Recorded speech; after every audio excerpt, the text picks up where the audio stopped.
வணக்கம். போன வகுப்பில் verb être நிகழ்காலம் பார்த்து அதை வசனம் அமைக்கிறதுக்கு பார்த்துட்டோம். உங்கள்கிட்ட இருந்து பல கேள்விகள் வந்தது, அதுக்கான பதிலை நாங்கள் கூறிக்கொண்டு வாரேன். இன்றைக்கு ஆக்சிலியர் அவ்வார் எப்படி வடிவமைக்கிறதுன்னு பார்ப்போம், கோஷிக்கை பண்ணுறேன்னு பார்ப்போம். ஜே ஜு ஏ என்றதை ஜே என்று சொல்லணும். எதற்காக இந்த ஜு ஏ என்றது ஜே என்று வருது என்று பார்ப்போமே. ஆனால் ஜு என்ற இறுதி அடுத்து வார ஏ என்ற முதல் எழுத்து ஆ, இரண்டும் உயிரெழுத்துகள். இரு உயிரெழுத்துகள் பிரெஞ்சு மொழியில அதிகமாக நிற்காது. அதிக முக்கியமாக ப்ரொனோன் பெர்சனல்ல வார உயிரெழுத்துக்கு பின்னுக்கு வார வேர்பில் இருக்கிற பயனிலையில இருக்கிற எழுத்து உயிரெழுத்து வருமானால் அந்த உயிரெழுத்து இந்த ப்ரொனோன் பெர்சனல்ல நிற்காது.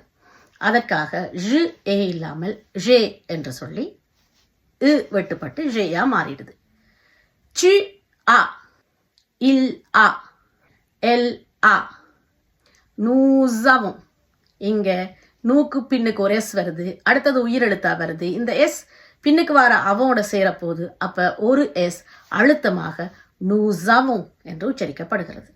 அதே போல vous avez, vous avez, ils ont, ils ont, elles ont, elles ont.